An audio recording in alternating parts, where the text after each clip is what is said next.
wait. Kidogo tu.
Umeambiwaje?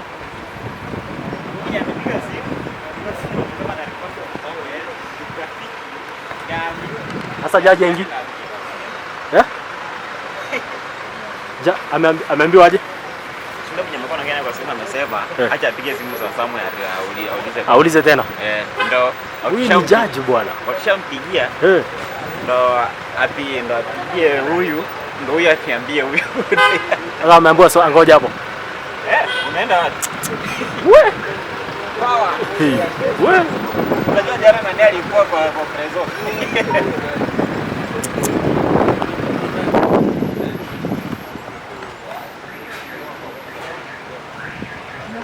You have got it right. Media la hiyo ingine nje. Lakini simepiga picha. Senior registrar ni nini? Senior registrar of the court. Yeye peke yake. Aingie peke yake. Peke yake.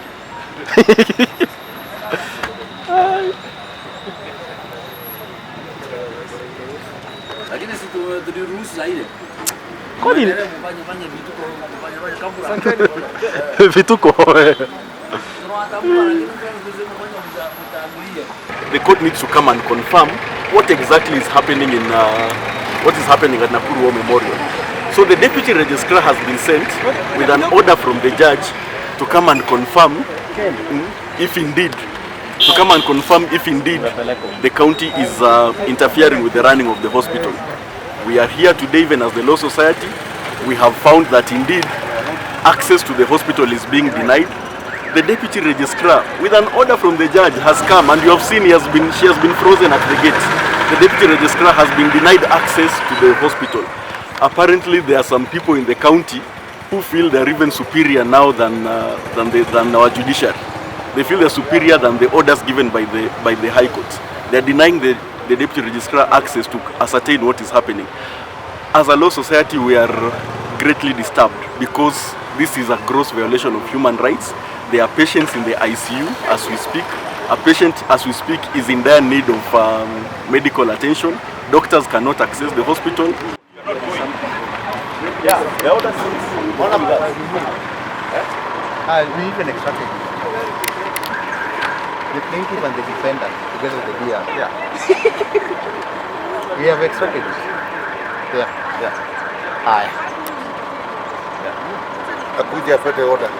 Kuja tukuserve order.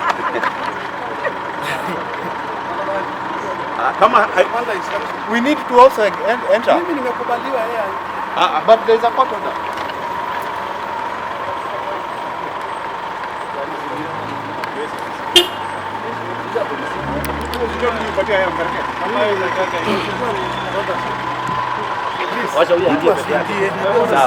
Ukiambiwa usiingie. Sikiza tu vile picha yako tu peke yake. Kama ni picha unapiga simu. Madam kuja. Wanauliza in charge ni nani? Madam ingia tu, please. Ingia. Tumeelewana na wewe. Naitwa. Just enter.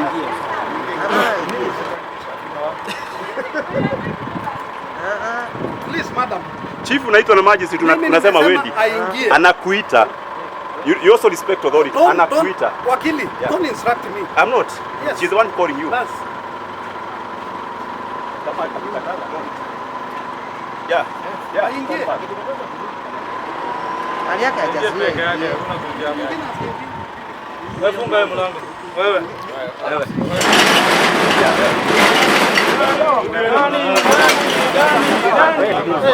Unaona kama nimeingia There is a fourth estate we haven't said. The media is the fourth estate. You want to beat us in front of the court. inafichwa hapo bwana. Wanataka kutuchapa mbele ya court. Wewe mtu aniguze. Mtu aniguze. Wewe. How can you even stop the Ai. Let us go and observe what you have done. Kamujavunja kitu, ndio? Basi tuangalie.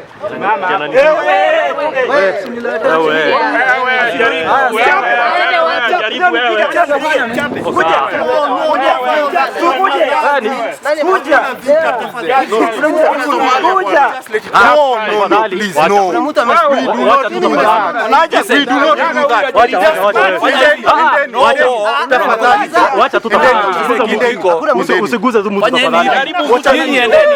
Wachukue nini pale? Endeni. Wacheni mambo mengi, endeni kazi. Tumekuwa sodo umeenda. Tumekuwa tulivu sasa hivi wewe. Sasa mnaleta endeni hapo mpige picha ama? Endeni hiyo tumeruhusu hivi huko. Sasa mbona anakuja anasema Tumalize tu tuende.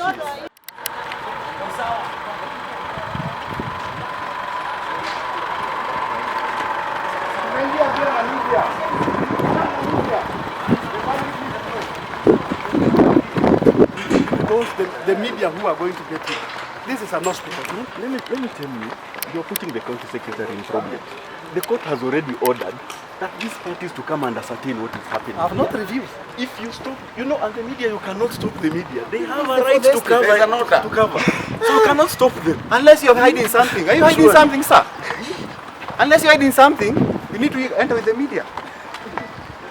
Kama ufichi kitu usitusumbue. Hata the other time the story with you. Na kwa chakula yote ya wagonjwa. Kama ufichi kitu mnaogopa media nini? Basi, pia betri nyingine. No, see, listen. Just get me. Hata hao watu watasio wengi. Just get. Hao watu sio wengi. Let me take three. But for advocates, we are allowed. We cannot enter all of us. Hao watu ni wachache. Choose wenye wataingia. Haina shida. Hao watu ni wachache. Anaenda ofisi hapo. Anaenda ofisi hapo. Gentlemen, let us be reasonable. This is an hospital. There are patients. But when you are doing that thing in the middle of the night, did you consider it is a hospital? How many of you are inside? More than 100. Then you can't tell us that. There is no even patient. You marauded this place and you're calling it a hospital right now. Come on. This case is in open court. Yeah. That's why we are here. Let us just see what you have been doing. The public needs to know. Lakini mkiingia jana mlikuwa mnafikiria aje? Sasa tumeingia sisi. Sisi tutajipanga. Sisi tutajifinyilia. order iko kwa. Tunajua uko kazi.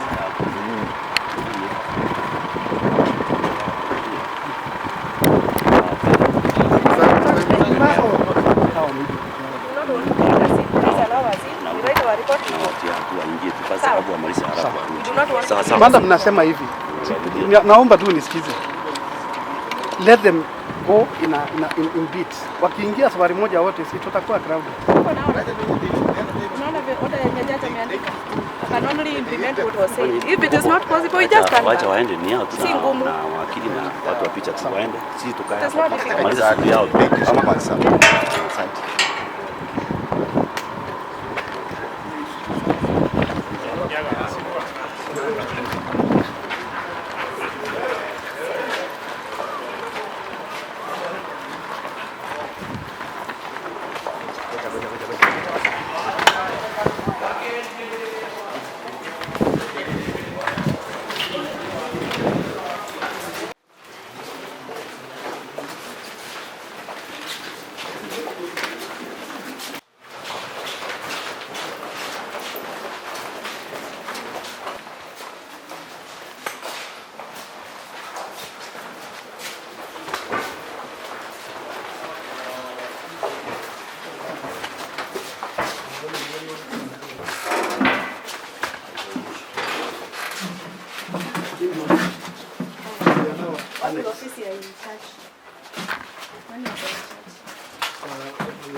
Hiyo ndo CCTV.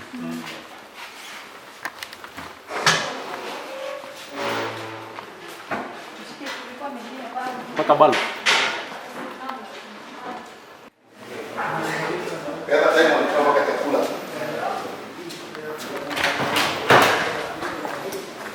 The other time they eat even the food, eh? Paka saizi. They eat even the food, but. Eh?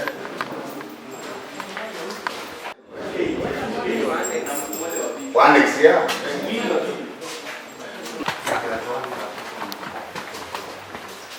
Amekuta kwa reception.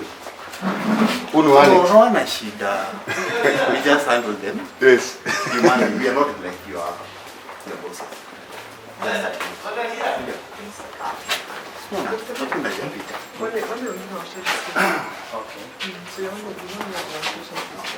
Uno in charge. At least it's something like Hey, my friend. Hii hapa TV ndio walitoa. Hapo. There was a TV. Sini ndio niandika hizo vitu yote napeleka kwa TV. Kitaumana. Mimi niandika hizo manoti. TV ilikuwa kwa ukuta. Ilikuwa hapo ndani. Si unaona hiki kitu imevunjwa sasa nimeweka cardboard.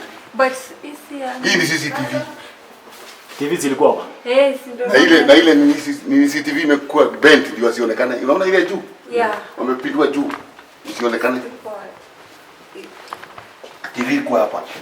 Yesterday, the directors of War Memorial were charged in a criminal court and they were given bail.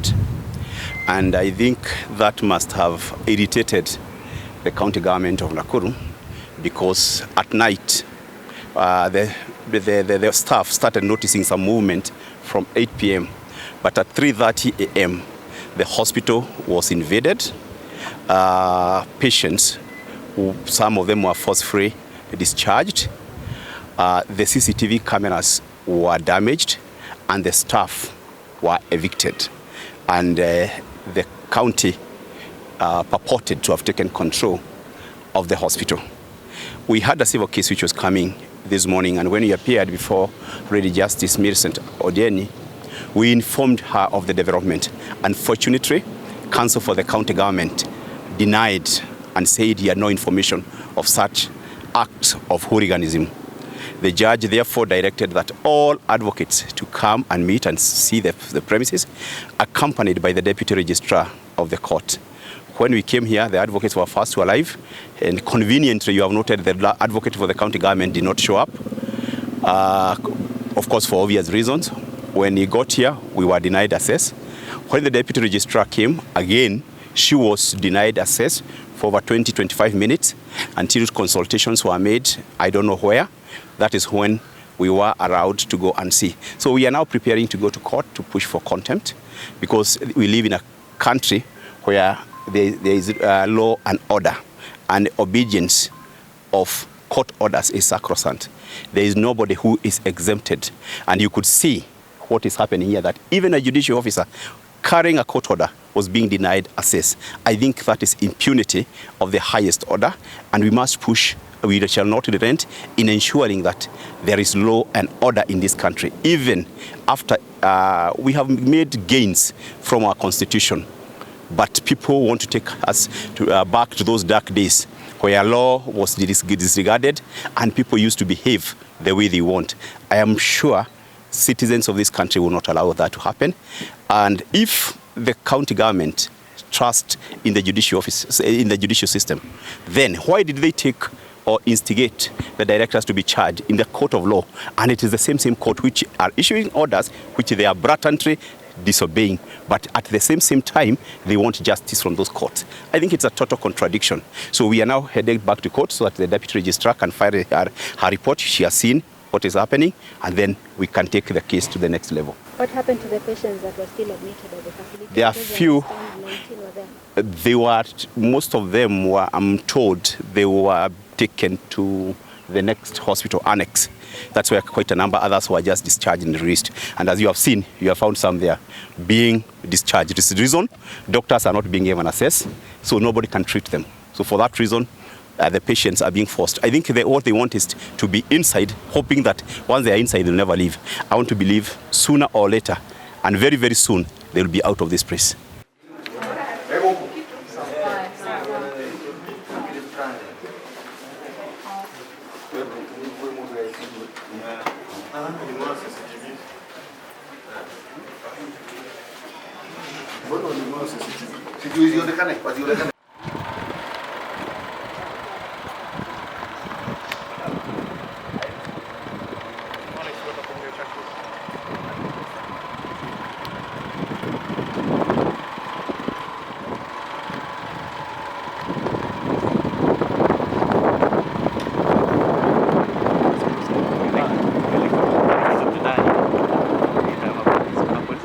Okay, thank you very much.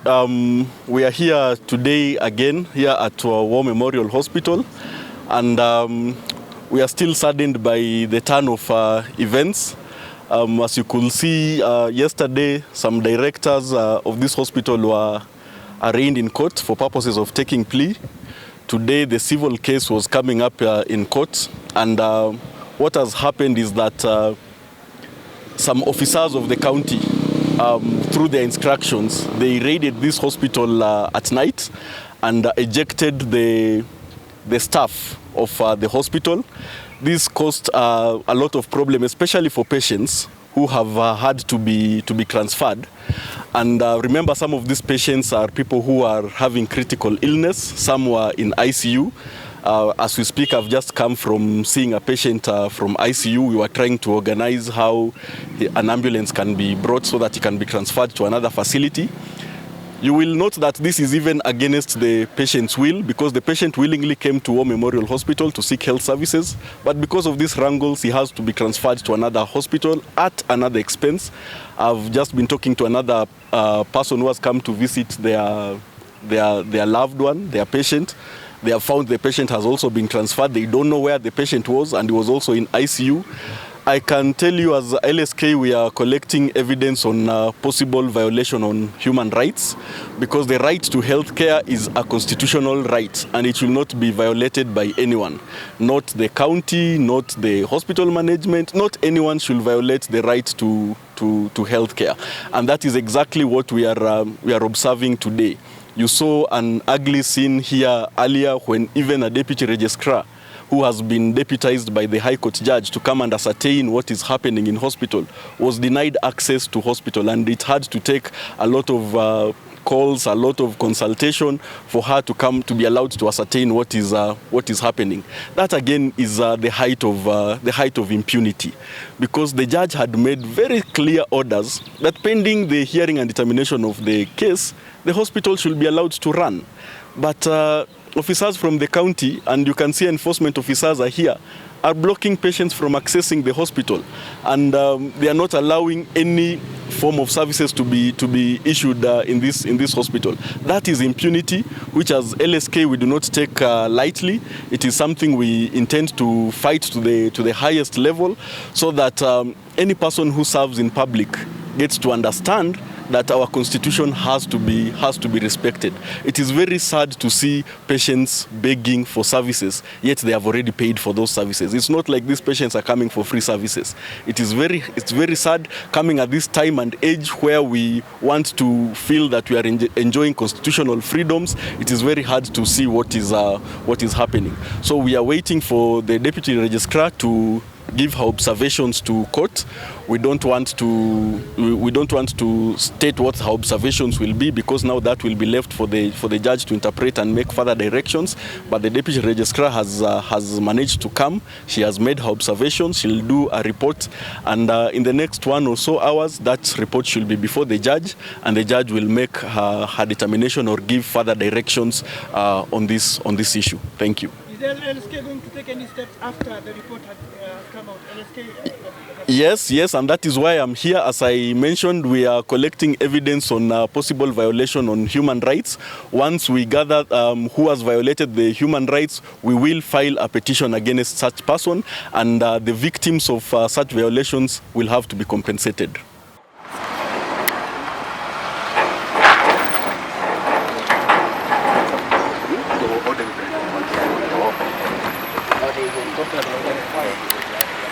Kelakuannya, kelakuan wadi sam. Unatumia Ini vitu yani. Ni basi. Ni mzee wa mazingira. Kanjos wa ile na sababu.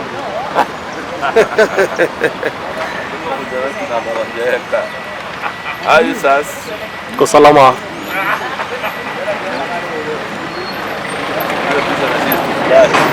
Wagonjwa wetu wamefukuzwa. Wagonjwa wamefukuzwa. Wamefukuzwa na serikali ile tumechagua. Hiyo ndio mchezo. One of my patient is very sick. Very sick. Na sasa tumeambiwa tumtoe. Alitoka dieta jana asubuhi. Is in oxygen, in everything, drip water, madawa yote. Na tunaambiwa tumtoe. Jamani, tunampeleka wapi? That is a question that is really disturbing us. What do we do? Sasa mambo hayo ingine tunamwachia Mungu, kwa sababu tumeudhika sana. Hii si vita ya kuletea wagonjwa. Wagonjwa ndio wenye kura, ndio walichaguana. Sisi tunaleta pesa, bora tutibiwe mtu. Sasa kutoa mtu usiku kidogo tu. Tumia ile gate mzee. Kidogo tu mzee.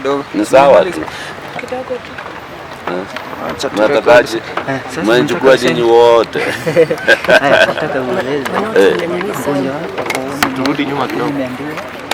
Kwa memorial hapa Ward 5 inside here.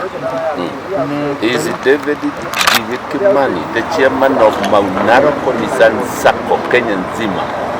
Ndio anatolewa hivyo kimadharau jamani. We are really worried. Pengine vile umefika kwa gate ya memorial umeambiwa aje? Si nimekatazwa kuingia. Naambiwa nitumie mangeti ingine, hata sielewi ni wapi. Gate ya at the hospital inaitwa Annex. Nitatumia tu sasa, nitafanya nini? We are making arrangements tumuondoe hapa, tuone ile hospitali tutampeleka. Sasa we have no otherwise.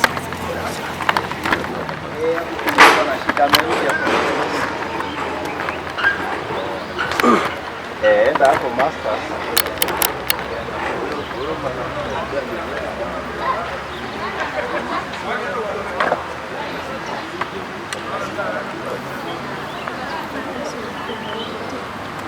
Mazingira ndo mgonjwa.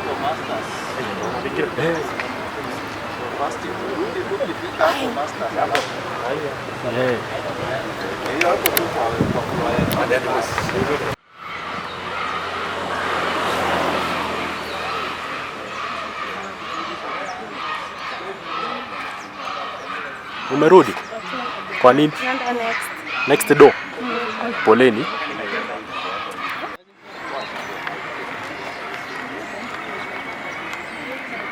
waliambiwa wapitie ile gate nyingine.